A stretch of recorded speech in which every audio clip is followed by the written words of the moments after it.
ఇప్పుడే చూపిస్తున్నారు అంటే యాక్టివిటీని చూపిస్తున్నారు. నేను చాలా చేస్తున్నాను, వెళ్తున్నాను. కానీ దీన్ని ప్రజలకన్నా అర్థమైపోయినాయి, అసలు వీళ్ళ పని అయిపోయింది అని వీళ్ళిద్దరూ కాన్ఫిడెంట్గా ఉన్నారు. ఇంకొక పక్కన కాంగ్రెస్ ద్వారాలు తెరుచుకుని కూర్చుంది.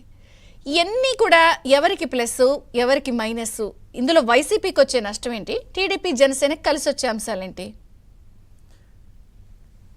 మీరు ప్రస్తావించిన అంశాన్ని రెండు విభాగాలకు చూడాలి. ఒకటి, ఇందాక మీరు ప్రస్తావించినట్టుగా జగన్మోహన్ రెడ్డి గారి వ్యూహాలు 100% ఆయన ప్రతి నిమిషం ప్రతి సెకండు వ్యూహాలతోటే ఆలోచిస్తూ ఉంటారు. గెలుపే అన్న యాంగిల్లో వెళ్తారు. కాకపోతే ఏంటంటే ఇప్పుడు ఆయన వ్యూహాలు ఏవి కొత్తవి కాదు. 2019 ఎన్నికలకు ముందు ప్రతిపక్ష నాయకుడిగా ఆ రోజు ప్రదర్శించిన వ్యూహాలనే, ఆ అవుట్డేటెడ్ వ్యూహాలని మళ్ళీ ఇప్పుడు తిరిగి ప్రదర్శించే ప్రయత్నం చేస్తున్నారు. కులాల సమీకరణ, అసత్య ప్రచారాలు, తనకు ఎలివేషన్ ఇచ్చుకోవటం, ఈ మూడే ఆయన మొదటి నుంచి ఎంచుకున్న విధానాలు. అంటే కులాల మధ్య విద్వేషాలు పెంచాలి, ప్రత్యర్థుల మీద అసత్య ప్రచారాలు చేయాలి, వాళ్ళ వ్యక్తిత్వానికి పాల్పడాలి, తన ఒక పోరాట ఎదురుగా చిత్రీకరించుకోవాలి. ఆ రోజు పోరాట ఎదురుగా ఇప్పుడేమో కరుణరసం కురిపించే ఒక అమృతమూర్తిగా ప్రజల్ని ఆ రోజు తలలు నిమిరి ముద్దులు పెట్టి ఫిజికల్గా చూపించాడు. ఇప్పుడేమో ప్రచారం ద్వారా ఆ ప్రదర్శన చేస్తా ఉన్నారు. నా ప్రజలు అంటారు కానీ నా ఎస్సీ, నా ఎస్టీ, నా బీసీ అంటారా? నేను చెప్తుంది అదే. ఏది ఆ కులాల మధ్య కులాల ప్రస్తావనతో నిత్యం నడుస్తుంది. ఇప్పుడు శ్రీనివాస్ గారు ప్రస్తావించినట్టుగా కాపు కులంలో ఓట్ల పోలరైజేషన్ కోసం కొంతమందిని ప్రోత్సహిస్తున్నారు అని చెప్పని నిత్యం ఆ కులాల చుట్టూనే తిరుగుతూ ఉంటుంది ఆయన వ్యూహం అంతా కూడా. ఇవన్నీ 2019కి ముందు ఆ రోజు ఆయన ఏ అసత్యం ప్రచారం చేసినా ప్రజలు నమ్మారు. ఆ రోజు ఈయన ఏ వాగ్దానం చేసినా ప్రజలు విశ్వసించారు.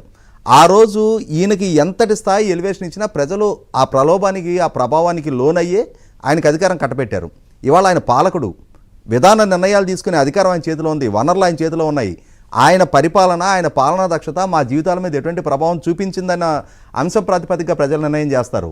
తమ జీవన ప్రమాణాలు మెరుగైనయా తరిగైనయా, శాంతి భద్రతలు ప్రాపర్గా మెయింటైన్ అవుతున్నాయా లేదా, తమ పిల్లలకి మెరుగైన ఉపాధి దొరుకుతుందా లేదా, తమ ఆస్తులు సక్రమంగా కాపాడబడుతున్నాయా లేదా, ఆస్తుల విలువ పెరిగిందా లేదా, సరసమైన ధరకి నాణ్యమైన కరెంటు దొరుకుతుందా లేదా, సివిక్ కమ్యూనిటీస్ ఎట్లా ఉన్నాయి, ఇవన్నీ పరిగణలోకి తీసుకుంటారు. అన్నిటికన్నా ముఖ్యంగా అధికార పార్టీ నాయకుల యాటిట్యూడ్, వాళ్ళు చేస్తున్న వనరుల లూటీ, కళ్ళ ముందు వేల కోట్ల రూపాయల ప్రకృతి వనరులు లూటీ చేస్తుంటే వీటిని అన్నింటినీ పరిగణలో తీసుకుంటారు. ఆ రోజు ఆయన ఒక్కొక్క వర్గాన్ని లక్ష్యంగా చేసుకొని యువతని, మహిళల్ని, ఉద్యోగుల్ని, దళితుల్ని, ఈ 4 ప్రధాన వర్గాలకి 1,00,000 వాగ్దానాలు చేస్తున్నారు.